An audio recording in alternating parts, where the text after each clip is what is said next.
आणीबाणीच्या प्रश्नावर पुन्हा एकदा सत्ताधारी आणि विरोधकांमध्ये आरोप प्रत्यारोपांच्या फैरी सुरू झालेल्या आहेत.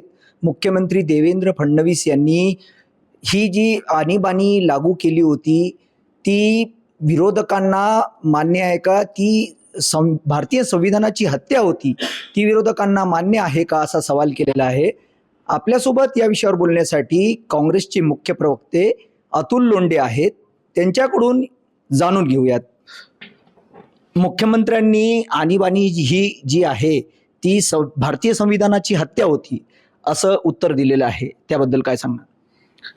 असं आहे की ते त्यांचे जे गुरु आहे, आद्य गुरु बाळासाहेब देवरस यांना नाकारतायत. ते ज्यांना ते आदर्श म्हणतात, बाळासाहेब ठाकरे, त्यांना नाकारतायत. ते या दोघांनी समर्थन केलं होतं. इंदिराजींचं जेव्हा 5 जजेसच्या बेंचनी वैध ठरवली होती निवडणूक, त्याचं अभिनंदन बाळासाहेब देवरसांनी केलं होतं. हे त्यांना मान्य नाही का, हा प्रश्न आमच्या वतीने आपण देवेंद्र फडणवीसांना विचारा. देवेंद्र फडणवीसांना हे पण विचारा की पंतप्रधानाच्या घराला घेराव घालणार होते, पार्लमेंटला घेराव घालणार होते, कोणी आतमध्ये येऊ शकणार नाही, कोणी बाहेर जाऊ शकणार नाही. जॉर्ज फर्नांडिस यांनी म्हटलं होतं की रेल्वेचा संप करा 7 दिवसात, सगळे पॉवर जनरेशन प्लांट जे आहे ते बंद पडतील, अन्नधान्याचा तुटवडा होईल, लोक उपाशी मरतील, म्हणजे आपोआप सरकार दबावातील. हे म्हटलं नव्हतं का? जयप्रकाश नारायण यांनी मिलिटरी आणि पोलीस यांना आवाहन केलं होतं की त्यांनी सरकारचे हुकूम पाळू नये किंवा सरकारचं ऐकू नये. हे त्यांना मान्य आहे का असं म्हटलेलं. अमेरिकेचा जो हस्तक्षेप होता CIA माध्यमातून व्हिएतनामच्या वॉरमुळं, आपण न्यूक्लिअर स्फोट केला होता, परीक्षण केलं होतं आपण, अण्वस्त्र परीक्षण, आणि त्याच्यामुळे अमेरिका चिडून होता. रॉचं जे काम होतं आपलं पाकिस्तानमध्ये सुरू होतं. पाकिस्तान आज अण्वस्त्रधारी देश झाला नसता जर त्यावेळेस अशा पद्धतीच्या गोष्टी ह्या लोकांनी केल्या नसत्या, तर आपल्या रॉनी ते कौटा रिॲक्टर जे आहे ते उडवलं असतं. तर हे त्यांना मान्य आहे का? त्यांना हे मान्य आहे की मोरारजी देसाई नंतर सत्तेवर आले, इंदिराजींनी आणीबाणी काढली, त्याच्यामध्ये ज्या काही पोलीस ॲट्रॉसिटीज वगैरे झालेल्या होत्या त्यासाठी माफी मागितली ना. इंदिराजींनी 2 वेळा मागितली, सोनियाजींनी मागितली, राहुलजींनी मागितली, आम्ही मागतो. तसं नव्हतं व्हायला पाहिजे.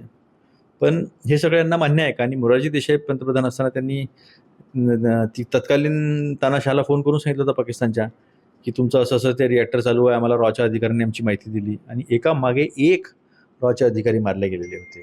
तर निशाने पाकिस्तान मोरारजी देसाईंना भेटलं होतं, यांचे नेते, यांचे पंतप्रधान. आमच्या इंदिराजींना नव्हतं मिळालं. इंदिराजींनी आपल्या प्राणाचं बलिदान दिलं. इंदिराजींनी घटनेमध्ये काय दुरुस्ती केली तर इंटिग्रिटी हा शब्द टाकला, एकात्मता आणि अखंडता याच्या हा शब्द टाकला होता. सेक्युलर आणि सोशलिस्ट टाकला होता की समाजवादी आणि धर्मनिरपेक्ष. मला असं वाटत नाही की या सगळ्या गोष्टी ज्या आहेत ते देवेंद्र फडणवीसांना माहीत नाही आहे. पण उगाच शेतकऱ्यांसाठी काही केलं नाही, बेरोजगारी वाढवली, पेपर लीक केले, माझेच मंत्री भ्रष्टाचारी आहे ते सांगतात. जेव्हा 7 PS फिक्सर होते मंत्र्यांचे, म्हणजे मंत्र्यांनी सांगितल्याशिवाय PS फिक्सर होते का? ह्या सगळ्या गोष्टीपासून कुठेतरी लक्ष दुसरीकडे वेधण्यासाठी हा धंदा ते करतात आहेत. आणि दुसरं स्वतःचं काही दाखवण्यासारखं नाही आहे.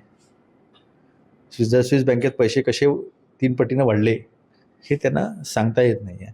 प्रत्येक आरोप केलेला हा सुप्रीम कोर्टामध्ये गळून पडलेला आहे. मग कॉमनवेल्थ प्रोग्रामचा घोटाळ्याचा आरोप असो, कोलचा आरोप असो, 2Gचा असो, 3Gचा असो, सगळ्या याच्या सगळे निर्दोष सुटलेले आहे. त्यामुळे विधानसभा निवडणुकीमध्ये अधिकचं मतदान झालं, राहुल गांधींनी हा विषय उचललेला आहे, त्यामुळे भाजपने हा काउंटर अटॅक केला असं वाटतंय का? भाजपचं दुसरं काहीच नाही आहे. 50 वर्ष झाले तेच. या जनतेने पाहिलं की त्याच्यानंतर निवडणुका झाल्या, इंदिराजींचा पराभव झाला, मग 80मध्ये पुन्हा निवडणुका झाल्या, इंदिराजी बहुमतानं निवडून आल्या, या देशाच्या एकात्मतेसाठी त्यांचं बलिदान झालं, नंतर राजीवजीचं बलिदान झालं, अनेक निवडणुका झाल्या, संविधान दिवसेंदिवस लोकाभिमुख बनत आलं. पण जेव्हा यांना चांगली संधी मिळेल अशी परिस्थिती यांना वाटत होती, वास्तविकता तशी नव्हती, तेव्हा यांनी आम्हाला संविधान बदलायचं म्हणून 400 सीटा द्या असं म्हटलं. आता ते नाकारतात.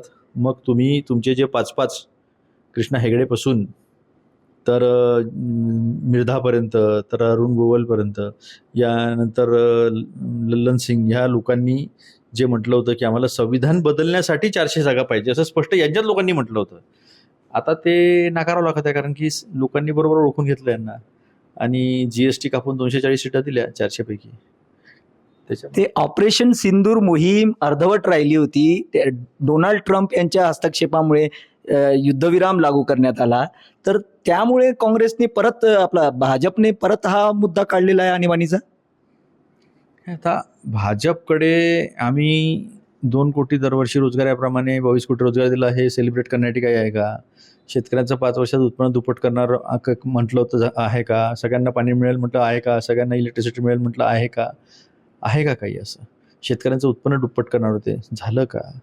काहीच झालेलं नाही आहे. त्यामुळे मग काय आपलं तेच घिसेपिटे आरोप करत राहायचं आणि कसं बसं आपलं वेळ मारून न्यायची, आजचा दिवस उद्या ढकलायचा, हा धंदा आहे. नरेंद्र सरेंडरवाले लोक आहे. आणि आता काँग्रेसने आणीबाणीच्या बद्दल नेमकी वस्तुस्थिती सांगण्यासाठी काय पाऊल उचललेलं आहे? आम्ही आता आमचा शिदोरी अंकच त्याला पूर्ण डेडिकेट केला आहे. त्यावेळेस आणीबाणीच्या वेळेस ज्या लोकांनी हे सगळं पाहिलेलं आहे त्यांचे लेख आहेत. त्यामध्ये एक संजय राऊतांचं एक मी वाचत होतो. पिलू मोदीसुद्धा जेलमध्ये होते. पण पिलू मोदी जेलमध्ये होते म्हणजे कसे होते? ते हाऊस अरेस्ट टाईप होते. त्यांना चांगलं जेवायला, चांगलं राहायला, असं सगळं व्यवस्थित होतं. आणि पिलू मोदींची तब्येत कशी आहे विचारण्यासाठी इंदिराजींनी फोन केला जेलमध्ये. त्यांना कळलं की त्यांनी कंप्लेंट केली की मला ते कमोड नाही आहे, इंग्लिश कमोड. लागलीच इंदिराजींनी सांगितलं की इंग्लिश कमोड तिथे बसवा. म्हणजे आता हे ईडी, इन्कम टॅक्स, CBIचा वापर करून प्रतारणा जी करतात लोकांची,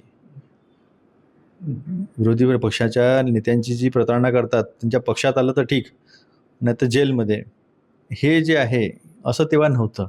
तेव्हा देशाची लोकशाही वाचवण्यासाठीच संविधानाअंतर्गत तरतूद असलेल्या 352 कलमाप्रमाणे ती आणीबाणी लागलेली होती.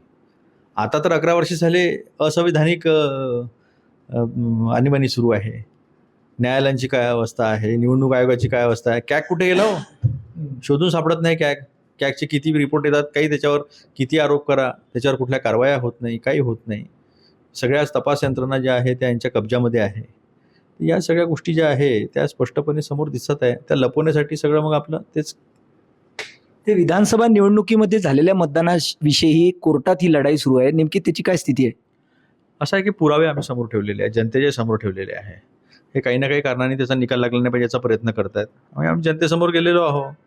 ज्यांना संविधानच मान्य नाही आहे, ज्यांनी संविधानच नाकारलं होतं 1948-50 साली, ज्यांनी संविधानाचा दिवस हा काळा दिवस म्हणून पाळला, ज्यांना तिरंगा मान्य नव्हता, ज्यांनी 50 वर्ष आपल्या हेडक्वार्टरवर तिरंगा नाही लावला, त्या लोकांनी आम्हाला संविधान सांगावं ज्यासाठी आम्ही बलिदान दिले. तर त्यांना हे विचारा, तुम्ही गोळवलकरांचा निषेध करता का म्हणून.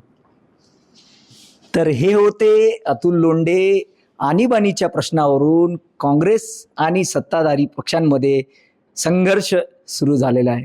कॅमेरा पर्सन शिवाजी काळेसह ताजेश काळे, टॉप न्यूज मराठी, मुंबई. घ्या परदेशात भरारी, तेही सर्वसामान्यांना परवडणारी.